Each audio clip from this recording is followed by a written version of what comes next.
യേശുവിൽ പ്രിയരെ, നോമ്പുകാലത്തിൻ്റെ പുത്തൻ ചൈതന്യത്തിലേക്ക് നമ്മൾ പ്രവേശിക്കുകയാണല്ലോ. യേശുവിൻ്റെ പീഡാനുഭവ, മരണ, ഉദ്ധാന രഹസ്യങ്ങളെ ധ്യാനിച്ചും യേശുവുമായി കൂടുതൽ താതാത്മ്യപ്പെട്ട് ജീവിക്കാൻ വെല്ലുവിളി ഉയർത്തുന്ന സഭയുടെ ഏറെ പ്രാധാന്യം നിറഞ്ഞ ഒരു കാലഘട്ടമാണിത്. നോവ് എന്ന് പറയുന്ന വാക്കിൽ നിന്നുമാണ് അത് കടന്നു വന്നിരിക്കുക. ഏതൊരു നേട്ടത്തിൻ്റെ പിന്നിലും ഒരു നോവിൻ്റെ കഥ പറയാനുണ്ട്. ഒരു കർഷകനെ സംബന്ധിച്ചിടത്തോളം ഒരു വാഴ നട്ടാൽ അതിൽ മനോഹരമായൊരു കുലയുണ്ടാകണമെങ്കിൽ അദ്ദേഹം ആ വാഴയിൽ സമർപ്പിക്കുന്ന ഒരു നോവുണ്ട്. വെയിലിനോടും മഴയോടും ചെളിയോടുമൊക്കെ മല്ലിട്ട് രാവും പകലും അതിനെക്കുറിച്ച് ധ്യാനിച്ചും അതിൻ്റെ വിളവിനെക്കുറിച്ച് ആഗ്രഹിച്ചും ജീവിക്കുമ്പോൾ അതിലുണ്ടാകുന്ന ഒരു നല്ല ഫലമുണ്ട്. ഒരു കുട്ടിയെ സംബന്ധിച്ചിടത്തോളം അവൻ്റെ പഠന വിഷയങ്ങളിൽ അവൻ മികച്ച നിലവാരം പുലർത്തുമ്പോൾ അവൻ ഏറ്റെടുക്കുന്ന ഒരു നോവുണ്ട്. രാത്രിയുടെ യാമങ്ങളെ അത് ഇല്ലായ്മ ചെയ്തുകൊണ്ട് അത് മുഴുവനുമായും അവൻ സമർപ്പിച്ച് പഠിക്കുമ്പോൾ അവന് കിട്ടുന്ന ഒരു സന്തോഷത്തിൻ്റെ തൃപ്തിയുണ്ട്. ഒരു ബെസ്റ്റ് നല്ല ജോലിക്കാരൻ, നല്ല അവാർഡ് കിട്ടുന്ന, ഏറ്റവും നല്ല ജോലി ചെയ്യുന്ന ആള് എന്ന് പറയുന്ന ഒരു അവാർഡ് കിട്ടുന്ന ഒരു വ്യക്തിയെ സംബന്ധിച്ചിടത്തോളം അദ്ദേഹം ഈ ജോലിക്ക് കൊടുക്കുന്ന ഒരു സമർപ്പണത്തിന്റെ നോവുണ്ട്. കൃത്യനിഷ്ഠയുടെ ഏൽപ്പിച്ച ഉത്തരവാദിത്വങ്ങൾ അതിന്റെ പരിപൂർണതയിൽ ചെയ്യുന്നതിൻ്റെ, അവന്റെ കഴിവുകളെ മാക്സിമം ആ സമൂഹത്തിന് വേണ്ടി പങ്കുവെക്കുന്നതിൻ്റെ ആ ഒരു നോവ് ഏറ്റെടുക്കുമ്പോഴാണ് ദ ബെസ്റ്റ്, ഏറ്റവും നല്ല ഒരു റിസൾട്ട് അവനെ തേടി വരിക. പ്രിയപ്പെട്ടവരെ, എങ്കിൽ ദൈവപിതാവ് ഈ ഭൂമിയിലേക്ക് നോക്കുമ്പോൾ അവൻ സൃഷ്ടിച്ച മനുഷ്യകുലം ഇതാ നശിക്കാൻ പോകുന്നുവെന്ന് കണ്ടു കഴിഞ്ഞപ്പോൾ അതിനെ നേടിയെടുക്കാൻ വേണ്ടി തൻ്റെ പ്രിയപ്പെട്ട മകനെ ചങ്കുപറിച്ച് നൽകിയതിൻ്റെ നോവിൻ്റെ കഥയാണ് അപ്പനായ ദൈവത്തിന് പറയാനുള്ളത്. തൻ്റെ കൂടെയായിരുന്ന മകൻ, സിംഹാസനത്തിൽ ഒരുമിച്ചായിരുന്ന മകൻ, അവിടെ ആയിരുന്നു കൊണ്ട് മനുഷ്യമക്കളെ പരിപാലിച്ചു കൊണ്ടിരുന്ന മകനെ ഈ ലോകത്തിന് വേണ്ടി പാപപരിഹാരാർത്ഥം ബലിയർപ്പിക്കാൻ വിട്ടുകൊടുത്ത ഒരു അപ്പന്റെ നോവിന്റെ കഥയാണ് ഈ കാലഘട്ടം നമ്മളോട് പറയുക. ആ പ്രിയപ്പെട്ട മകൻ ഈ ഭൂമിയിലേക്ക് കടന്നു വന്ന് ഒരുപക്ഷെ വേണമെങ്കിൽ പറയാം, സ്വന്തം രക്തം വിയർക്കുന്നതിന് പകരം തന്നെ കൊല്ലുവാനായിട്ട് പടയാളികളെല്ലാം നശിപ്പിച്ച് ഈ ഭൂമിയിലുള്ള എല്ലാ നീചഭാവികളെയും കൊന്നുകളഞ്ഞ് ഞാൻ ദൈവമാണെന്ന് പറഞ്ഞ് അധികാരത്തിന്റെ ദണ്ഡുമേന്തി നടക്കാൻ വേണ്ടി അവന് കഴിവുണ്ടായിരുന്ന പുത്രനായ ക്രിസ്തു തൻ്റെ ജീവിതത്തെ തൻ്റെ പ്രിയപ്പെട്ട ഘാതകർക്ക് സമർപ്പിച്ചുകൊണ്ട് കാൽവരിയിൽ തൻ്റെ രക്തം ചിന്തി ഉയർത്തെഴുന്നേറ്റ നോവിന്റെ കഥയാണ് മകന് പറയാനുള്ളത്. എങ്കിൽ പ്രിയപ്പെട്ടവരെ, ഈ 50 നോമ്പ് കാലഘട്ടത്തിൽ എനിക്കും നിങ്ങൾക്കും ഇത്രമേൽ സ്നേഹിക്കുന്ന, ഇത്രമേൽ പരിപാലിക്കുന്ന, ഇത്രമേൽ ചങ്കോട് ചേർത്ത് വെച്ച, ഇത്രമേൽ ശരീരത്തെ മനസ്സിനെ പൂർണ്ണമായി നൽകിക്കൊണ്ട് എന്നെയും നിങ്ങളെയും നേടിയെടുത്ത എൻ്റെ അപ്പനായ പിതാവായ ദൈവത്തിനും പുത്രനായ ക്രിസ്തുവിനും എനിക്ക് കൊടുക്കാനുള്ള നോവിൻ്റെ കഥ എന്താണ്? ഈ ഒരു ചിന്തയാണ് ഈ നോമ്പ് കാലത്ത് നമ്മൾ ധ്യാനിക്കേണ്ടത്. നമുക്കൊക്കെ എളുപ്പമാണ് നമ്മുടെ ഇഷ്ടങ്ങൾക്കനുസരിച്ച് ജീവിച്ചു തീർക്കുക. അതെത്ര സുന്ദരമാണ്. പണം ഉണ്ടാക്കുക, ജോലി കിട്ടുക, നമ്മൾ ആഗ്രഹിക്കുന്നതെല്ലാം നമ്മുടെ കൺമുമ്പിൽ വരിക, നമുക്കിഷ്ടമുള്ളതെല്ലാം ഭക്ഷിക്കുക, ഇഷ്ടമുള്ളിടത്തെല്ലാം പോവുക, ഇഷ്ടം പോലെ ഉറങ്ങുക, ഇഷ്ടമനുസരിച്ച് ജീവിക്കുക. അതെന്തൊരു തൃപ്തിയാണ്. പക്ഷേ ഈശോ പറഞ്ഞു തരുന്ന പാഠം അതല്ല. അപ്പന്റെ ഇഷ്ടത്തിന് തന്നെ വിട്ടുകൊടുക്കുമ്പോൾ നീ ഏറ്റെടുക്കുന്ന നോമ്പുകൾക്ക് 3-ാം നാൾ ഉയർപ്പുണ്ട് എന്ന ചിന്തയാണ് ഈ നോമ്പ് കാലത്തിൽ നമുക്ക് ഈശോ തമ്പുരാൻ നൽകുന്നത്. പ്രിയപ്പെട്ടവരെ, ഈ കാലഘട്ടത്തിൽ നമുക്കിങ്ങനെ ചിന്തിക്കാം. നമ്മളൊക്കെ ആത്മാവും ശരീരവുമുള്ള മനുഷ്യരാണ്, അല്ലേ? ആത്മാവും ശരീരവുമുള്ള മനുഷ്യരാണ്, ജീവനുള്ള മനുഷ്യരാണ്, ബുദ്ധിയും വിവേകവുമുള്ള മനുഷ്യരാണ്, ബോധ്യമുള്ള മനുഷ്യരാണ്. ഈ മനുഷ്യരോട് സഭ പറയുകയാണ്, മക്കളെ, നിങ്ങൾക്ക് വേണ്ടി നിങ്ങളുടെ ഈശോ തമ്പുരാൻ പിതാവായ ദൈവവും പുത്രനായ ക്രിസ്തുവും സമർപ്പിച്ച നോവുകളെ മനസ്സിൽ ധ്യാനിച്ചുകൊണ്ട് ഈ 50 ദിവസം നിങ്ങളുടെ ഇഷ്ടങ്ങളെ ഒന്ന് മാറ്റിവെക്കണമേ എന്ന് വെറുതെ ഒന്ന് ചിന്തിച്ചു നോക്കിക്കേ. നമ്മുടെ മുമ്പിൽ ഇരിക്കുന്ന, നമ്മളൊക്കെ ഒത്തിരി ഇഷ്ടമാണ്, നോൺ വെജുകളൊക്കെ കഴിക്കുന്നവരാണ്, നമുക്കിഷ്ടം പോലെ സഞ്ചരിക്കുന്നവർ. അപ്പോൾ നമ്മുടെ മുമ്പിലിരിക്കുന്ന ഒരു നോൺ വെജ്, ഒരു ചിക്കൻ്റെ പീസ്, അത് ഒരു ആത്മാവില്ലാത്ത, ശരീരമില്ലാത്ത, ജീവനില്ലാത്ത ഒരു ഭക്ഷണ വസ്തു മാത്രമാണ്.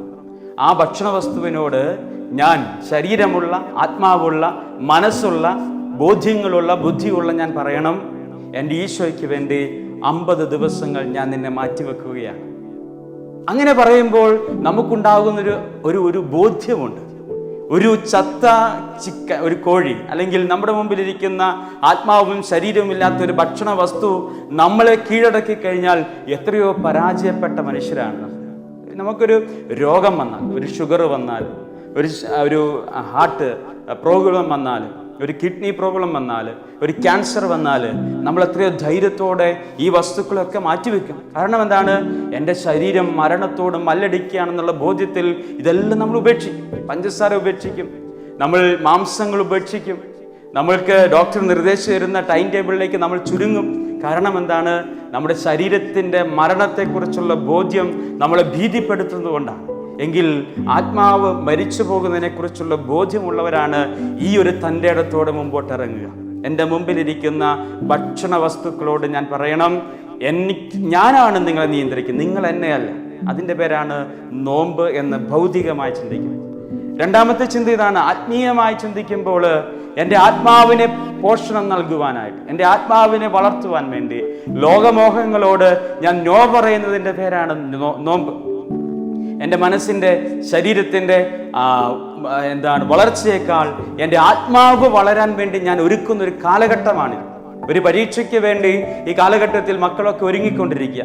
നല്ലപോലെ ഒരുങ്ങുന്ന മക്കൾ ടി വി ഉപേക്ഷിക്കും, മൊബൈൽ ഉപേക്ഷിക്കും, സോഷ്യൽ മീഡിയകൾ ഉപേക്ഷിക്കും, ഉറക്കത്തിൻ്റെ സമയം കുറയ്ക്കും, യാത്രകൾ കുറയ്ക്കും. നോക്കിയേ, ഇത്രയും ഏറെ അവളെ ആകർഷിക്കുന്ന, അടിമപ്പെടുത്തിക്കൊണ്ടിരുന്ന, ഇഷ്ടപ്പെട്ടുകൊണ്ടിരുന്ന, ഒത്തിരി സമയം ചെലവഴിച്ചുകൊണ്ടിരുന്ന ഈ എല്ലാ ഭൗതിക ആഗ്രഹങ്ങളോടും ഒരു വേള നോ പറഞ്ഞതിൻ്റെ ഫലമായിട്ട് ഈ പരീക്ഷാ കാലഘട്ടത്തിൽ മനോഹരമായ ഉത്തരപേപ്പറുകൾ നിറയ്ക്കുവാനും അതിനപ്പുറത്ത് നിൽക്കുന്ന ഒരു റിസൾട്ട്, ലോകം മുഴുവൻ സന്തോഷിപ്പിക്കുന്ന ഒരു റിസൾട്ടിലേക്ക് തന്നെ മാറ്റിവെക്കുവാനും ഈ കുഞ്ഞേറ്റെടുക്കുന്ന ഒരു പീരീഡ് കാലത്തിൻ്റെ വേദനയുടെ പേരാണ് അവൻ്റെ സമർപ്പണം. പ്രിയപ്പെട്ടവരെങ്കിൽ എന്നെക്കുറിച്ച് എൻ്റെ ദൈവം അഭിമാനിക്കേണ്ട, എൻ്റെ ആത്മാവ് വളരേണ്ട ഒരു 50 ദിവസങ്ങളാണ് മുമ്പിൽ നമുക്കുള്ളത്. അതുകൊണ്ട് നമുക്ക് ധൈര്യപൂർവ്വം ഇത് ഏറ്റെടുക്കാം. നമ്മുടെ ജീവിതത്തിൻ്റെ വിശുദ്ധീകരണം, ആത്മാവിൻ്റെ വിശുദ്ധീകരണം, ശരീരത്തിൻ്റെ വിശുദ്ധീകരണം, ഒപ്പം ദൈവത്തിന് പ്രിയപ്പെട്ട മകനും മകളുമായി ജീവിക്കാനുള്ള ഒരു വെല്ലുവിളി, അത് ലോകത്തോട് ഏറ്റെടുക്കേണ്ട 50 ദിവസങ്ങൾ. ഈശോ പോലും അതുകൊണ്ടല്ലേ 40 ദിനരാത്രങ്ങൾ പ്രാർത്ഥനയിലും ഉപവാസത്തിലും കഴിഞ്ഞു. അത് കഴിഞ്ഞ് പുറത്തേക്ക് വന്നപ്പോഴാണ് പിശാച് അവനെ കൂട്ടിക്കൊണ്ടുപോയത്. 3 പ്രലോഭനങ്ങളാണ്. ഒന്ന്, ഭക്ഷണത്തിന് വേണ്ടിയിട്ട്, ഭക്ഷണം, ആഹാരത്തിന് വേണ്ടിയിട്ട്. അതാണ് സഭ നമ്മളെ ഓർമ്മപ്പെടുത്തുക. ഈ 50 ദിവസക്കാലങ്ങൾ നിങ്ങൾ ഭക്ഷണത്തെ ഒന്ന് നിയന്ത്രിക്കണം. ഒരുപക്ഷെ അമിതമായ ഭക്ഷണം കഴിക്കുമ്പോൾ നമ്മുടെ ശരീരത്തിൻ്റെ പ്രലോഭനങ്ങൾക്ക് നമ്മൾ വീണ്ടുപോകും. ഈ ഭക്ഷണം നമ്മളെ നിയന്ത്രിച്ചു കഴിയുമ്പോൾ നമ്മൾ തന്നെ പരാജയപ്പെട്ടു പോയി. അതുകൊണ്ട് നമ്മൾ ആരുടെയും അടിമയല്ല. ഞാൻ എൻ്റെ യേശുവിൻ്റെ മകനും മകളുമാണെന്ന് നമ്മുടെ മുമ്പിലിരിക്കുന്ന ഭക്ഷണങ്ങളോട് നമ്മൾ നോ പറഞ്ഞുകൊണ്ട്, അല്ലെങ്കിൽ അതിനെ നിയന്ത്രിച്ചുകൊണ്ട്, ചിലതൊക്കെ മാറ്റിവെച്ചുകൊണ്ട് ലോകത്തെയും ബോധ്യപ്പെടുത്തേണ്ട ദിനങ്ങളാണെന്ന് ഈ സഭ നമ്മളെ ഓർമ്മപ്പെടുത്തുക. ഒന്നാമത് ഭക്ഷണത്തിൻ്റെ നിയന്ത്രണങ്ങൾ. 2, അധികാരത്തിൻ്റെ നിയന്ത്രണമാണ്. ഈശോയ്ക്ക് ഉണ്ടായ രണ്ടാമത്തെ പ്രലോഭനം അധികാരമാണ്.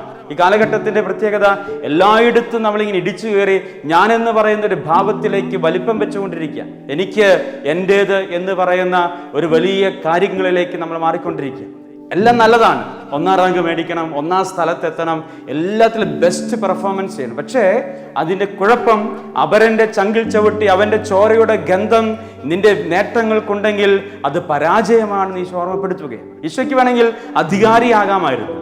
തൻ്റെ മുമ്പിൽ കൊല്ലാൻ നിൽക്കുന്ന എല്ലാവരെയും ചാട്ടവാറുകൊണ്ടോ വാക്കുകൊണ്ടോ നോട്ടം കൊണ്ടോ കൊന്നുകളഞ്ഞ് അവൻ അധികാരത്തിൻ്റെ സ്ഥാനങ്ങളിലേക്ക് വരാമായിരുന്നു. പക്ഷേ അവൻ തിരിച്ചറിയുക, ഞാൻ എന്നെ തന്നെ ബലി കൊടുക്കുമ്പോൾ ഇവരെല്ലാവരും സ്വർഗത്തിൽ സ്വന്തമാകുവാൻ. പ്രിയപ്പെട്ടവരെ, യേശുവിൻ്റെ അധികാരം ഭൂമിയോളം കീഴടങ്ങിക്കൊണ്ട് ഒരപ്പൻ വിചാരിക്കണം, ഞാൻ അധികാരിയാകുന്നത് തെറി പറയുമ്പോഴല്ല, എൻ്റെ ഇഷ്ടങ്ങൾക്കനുസരിച്ച് ബാക്കി എല്ലാവരും ജീവിക്കുമ്പോഴല്ല, മറിച്ച് മറ്റുള്ളവർ ഇഷ്ടങ്ങളിലേക്ക് ഞാൻ എന്നെ തന്നെ സമർപ്പിക്കുമ്പോഴാണ് യഥാർത്ഥത്തിൽ ഒരു അപ്പനാകുന്നത്, ഒരു അമ്മ ആകുന്നത്.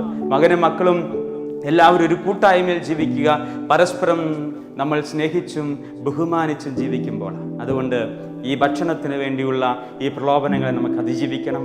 അധികാരത്തിന് വേണ്ടിയുള്ള പ്രലോഭനങ്ങളെ നമുക്ക് അതിജീവിക്കണം. സ്ഥാനമാനങ്ങൾക്ക് വേണ്ടിയുള്ള പ്രലോഭനങ്ങളെ നമുക്ക് അതിജീവിക്കണം.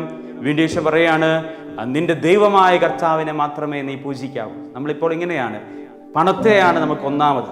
എനിക്ക് ജോലി വേണം, പണം വേണം, ആരോഗ്യം വേണം, ഇതൊക്കെയാണ് നമ്മുടെ ദൈവമായിട്ട് നമ്മൾ കാണുക. മൂന്നാമത്തെ പ്രലോഭനം ഇതാണ്, നമുക്ക് മുമ്പിലുള്ള എൻ്റെ ഇഷ്ടങ്ങളെ ഞാൻ ദൈവങ്ങളാക്കി മാറ്റുകയാണ്. യഥാർത്ഥത്തിൽ ദൈവത്തിൻ്റെ ഇഷ്ടങ്ങളെ, അത് ചിലപ്പോൾ വേദനയായിരിക്കാം, സങ്കടമായിരിക്കാം, രോഗമായിരിക്കാം, പരാജയമായിരിക്കാം, എന്തു തന്നെയാണെങ്കിൽ അപ്പാ നിന്റെ ഇഷ്ടത്തിന് ആമേൻ പറയുക എന്നുള്ളതാണ് ഈ 50 ദിവസങ്ങൾ നമ്മൾ നേടിയെടുക്കേണ്ട ഒരു ബലം. ജീവിതത്തിൻ്റെ പ്രതിസന്ധികളെ നോക്കി, ദുഃഖവെള്ളികളെ നോക്കി, സങ്കടക്കടലുകളെ നോക്കി, പരാജയങ്ങളെ നോക്കി എനിക്കൊരു ദൈവമുണ്ട്, അതെൻ്റെ സ്വർഗസ്ഥനായ പിതാവാണ് എന്ന് ചങ്കൂറ്റത്തോടെ പറയാനുള്ള ആത്മീയ ബലം നേടിയെടുക്കേണ്ടതിൻ്റെ 50 ദിവസങ്ങളാണ് നമുക്ക് മുമ്പിലുള്ളത്. പ്രിയപ്പെട്ടവരെ, ഈ കൊച്ചു ചിന്തകളെ ധ്യാനിച്ചുകൊണ്ട് നമുക്ക് മുമ്പോട്ട് പോകാം. നമ്മുടെ മുമ്പിലുള്ള പ്രലോഭനങ്ങളെ, നമ്മുടെ മുമ്പിലുള്ള ആഗ്രഹങ്ങളെ, സന്തോഷങ്ങളെല്ലാം ദൈവത്തിൻ്റെ സന്തോഷങ്ങളാക്കി മാറ്റട്ടെ. ഈശോ പറഞ്ഞില്ലേ, ആരെങ്കിലും എന്നെ അനുഗമിക്കണമെങ്കിൽ സ്വയം പരിത്യജിച്ച് തൻ്റെ കുരിശ് വഹിക്കട്ടെ. നമ്മുടെ ഇഷ്ടങ്ങളെ വേണ്ടെന്ന് വെച്ച് സ്വർഗത്തിൻ്റെ ഇഷ്ടങ്ങളെ വഹിക്കണമെന്നാണ് പറയുക. ഞാനെന്ന് പറയുന്നത് ഒരുപാട് ഇഷ്ടങ്ങളുടെ ഒരു കലവറയാണ്. ആ കലവറ മേല് ദൈവത്തിൻ്റെ ഇഷ്ടങ്ങളെ ചേർത്ത് വെക്കുമ്പോൾ അതിൻ്റെ പേരാണ് കുരിശ്. എൻ്റെ ഇഷ്ടങ്ങളുടെ മേൽ ദൈവത്തിൻ്റെ ഇഷ്ടങ്ങളെ ചേർത്ത് വെക്കുന്നതിൻ്റെ പേരാണ് കുരിശ്. ആ ഇഷ്ടങ്ങൾ വഹിച്ച്, ദൈവത്തിൻ്റെ കുരിശ് വഹിച്ച് നീ യാത്ര ചെയ്യുമ്പോൾ നീ യഥാർത്ഥ ക്രിസ്തു ശിഷ്യനായി മാറും എന്ന് സുവിശേഷം നമ്മളെ ഓർമ്മപ്പെടുത്തുന്നു. ഈ കാലഘട്ടം ക്രിസ്തുവിൻ്റെ സുഗന്ധമാകട്ടെ. അസീസിയിലെ ഫ്രാൻസിസിനെ നോക്കി ചോദിച്ചതുപോലെ, ഉടുതുണി പോലും വലിച്ചൂരി അപ്പൻ്റെ മുമ്പിൽ ഇട്ടുകൊടുത്ത് നഗ്നനായി അനേകായിരങ്ങൾക്ക് സുവിശേഷം പകർന്നു കൊടുത്തപ്പോൾ ഒരു കുഷ്ഠരോഗി അവനെ നോക്കി ചോദിച്ചതുപോലെ, ഫ്രാൻസിസ്, നിന്നിൽ ക്രിസ്തു ഗന്ധമുണ്ടല്ലോ, നിന്നിൽ ക്രിസ്തു മണക്കുന്നല്ലോ. ഈ 50 ദിവസങ്ങൾ ക്രിസ്തുവിൻ്റെ ഗന്ധമുള്ള ക്രിസ്ത്യാനികളായി ജീവിക്കുവാൻ ദൈവം നമ്മളെ സഹായിക്കുമാറാകട്ടെ. അതിനുള്ള കൃപയ്ക്ക് വേണ്ടി നമുക്ക് പ്രാർത്ഥിക്കാം. എല്ലാവർക്കും നല്ല നോമ്പുകാലം നേരുന്നു. ദൈവം നമ്മളെ അനുഗ്രഹിക്കുമാറാകട്ടെ.